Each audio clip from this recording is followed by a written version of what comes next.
Well, hello everyone. This is Dr. Ayleen, and this is another Daily Dose of Medicine Walk.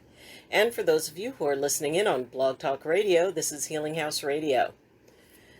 So it is another unbelievably hot day, but not quite as hot as it was on Saturday when I participated in a protest march.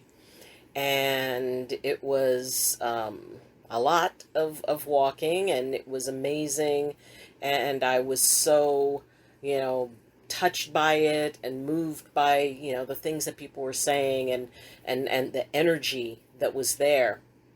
Although, rookie move, and I will definitely make a note to myself at the next march, park my car where the march ends and not leave it where the march started, which meant it was like, 3 hours of walking followed by another 2 hours getting back to where my car was.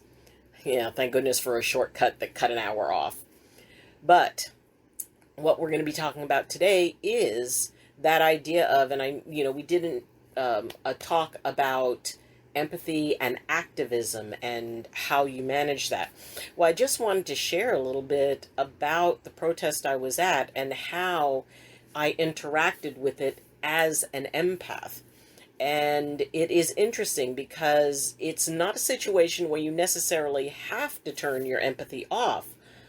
And you need to be very aware of how you're gauging it, because it is very easy. We started off at a point and then we stopped. There were certain points when we stopped and talked at, different places, at churches, at a convention center, near the city hall. And so, there were places where we stopped walking and people would speak, and hearing the stories, and especially those of young people and those who, we're talking teenagers and younger.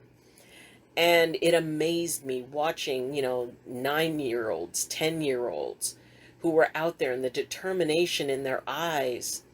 And in a way, I was excited by it, but in another way, I was saddened, because this is their childhood.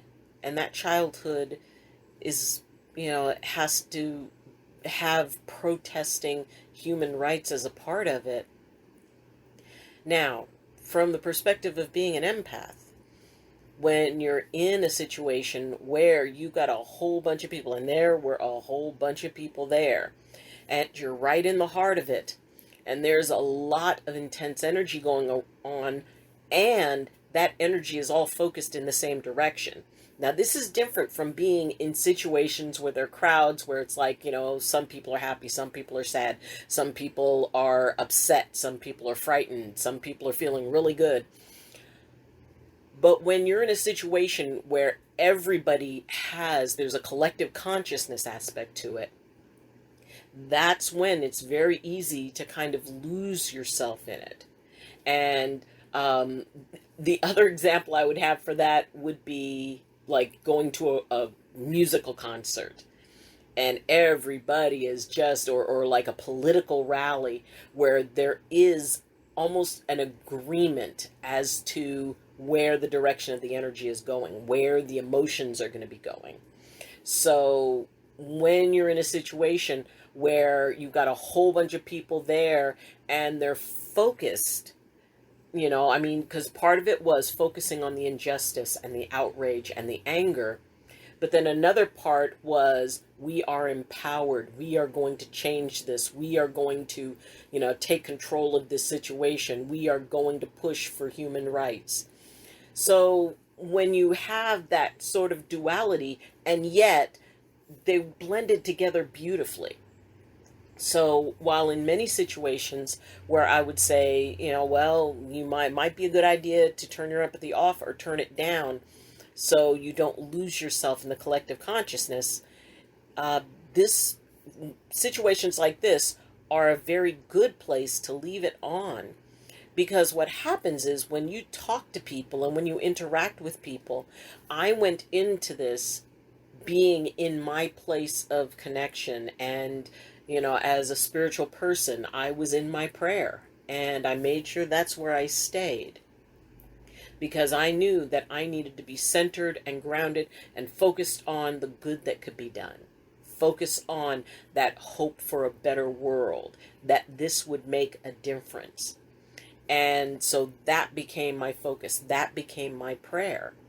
And if you are a person of spirit or who is, inclined to pray, then you want to be able to incorporate that and allow that empathic connection, because once you're in your good place, your connection, your empathy can spread that to the people around you, even to the point of where, maybe they don't feel quite so tired.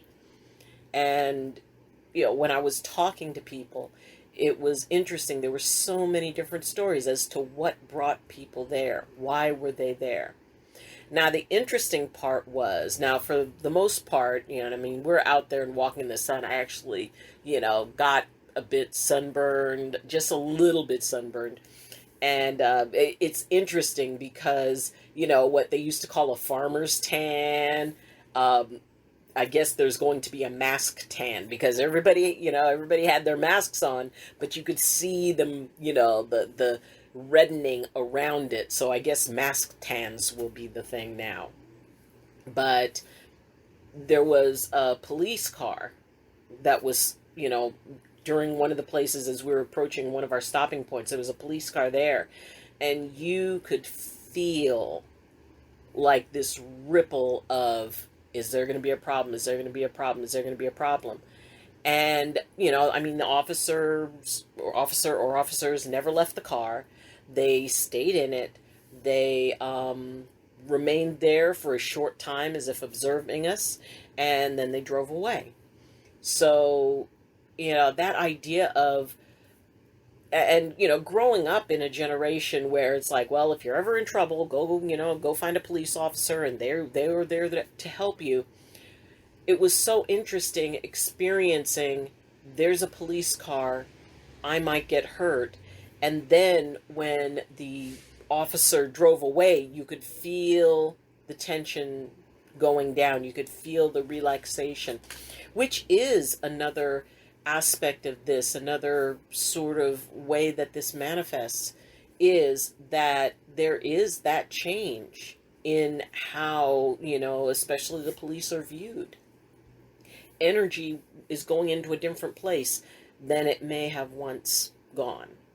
And so now we're dealing with that. And I could feel it. I could feel that tension rising up. I could feel, because there were a lot of people with children there, young children.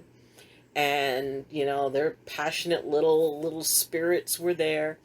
But when people started noticing there was a police car parked, parents were pulling their kids closer to them.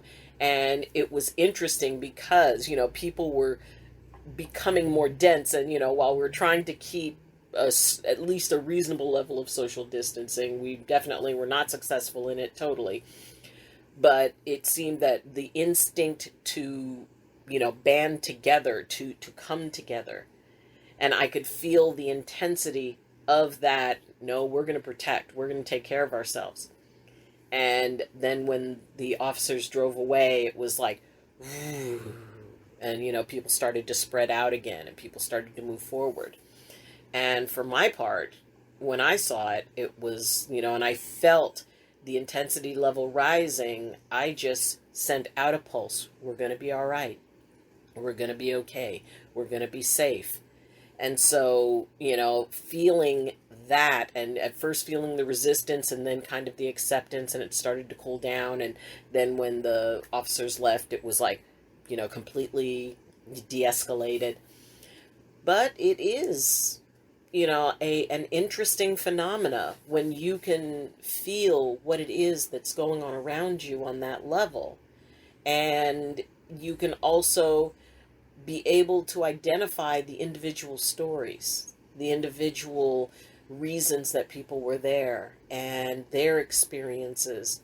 And, talking with elders who, were heartbroken that this had to be happening again, that they went through this in the 50s and 60s, and they never believed that they would have to be out marching again.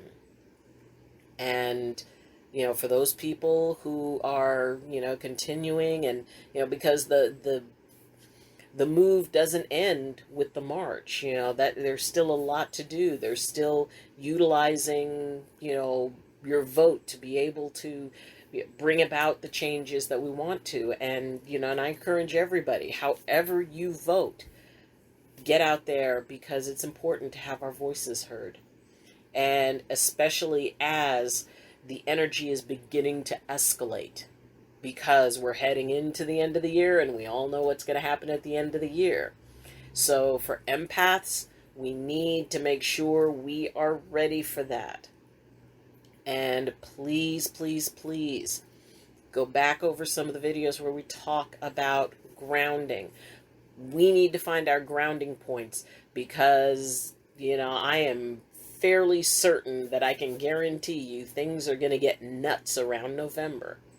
And what we need to do is we need to hold on to, find that eye of the storm, not just for ourselves, but for everybody around us, because we are going to be able to help keep things calm as long as we can stay calm, as long as we've got our empathy, in that place where we can direct it and control it.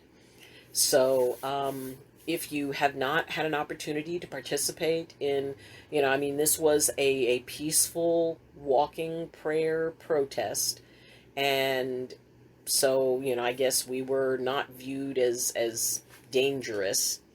So if you have a chance to go to a protest or listen to speakers, I strongly recommend you do so, because the more people hear these stories, the more people hear about what's going on, the more we realize that, yes, this is really, really bad. Yes, it's been there all the time. And yes, there's something we can do about it. So we don't have to feel helpless. Do not allow your empathy to lead you into that place of helplessness. We can do this. We're going to have to do it together, and it's not going to be pretty. But we can do this. We can make our voices heard. And don't lose yourself in this process of the intensity of what's going on. From here on in, it's only going to get more intense. So get on those grounding practices. Contact me if you have special, questions about being able to ground for what's coming up, because, like I said, this coming fall is going to be interesting, and be ready for it. Be able to keep your balance point. If you want to reach out to me, you can follow me on Twitter. You could also reach me through my Facebook page, Medicine Walk with Dr. Ayleen. My email address is in the description, and you can also leave comments, both on Blog Talk Radio and here. You can leave comments for each broadcast. So, thank you for joining me, and if you like this video and think the other videos are pretty okay too, please press like. And also, if you have not subscribed, now most of the people who watch my videos are subscribed, which is awesome. I really appreciate that. And if you haven't subscribed, then please consider subscribing. That would really help me out and help out the channel, help it to grow. And if you want to support me on a slightly higher level, the link to my Patreon account is in the description. And for as little as $2 a month, you can help support me and, help me grow the channel and help me, get a better camera and all of that stuff, and really upgrade in a nice way. So again, thank you for joining me. And as always, I wish you balance, and I wish you blessings from my heart to yours. Ooh, a little bit of sunburn. Love you. And see you tomorrow. Bye.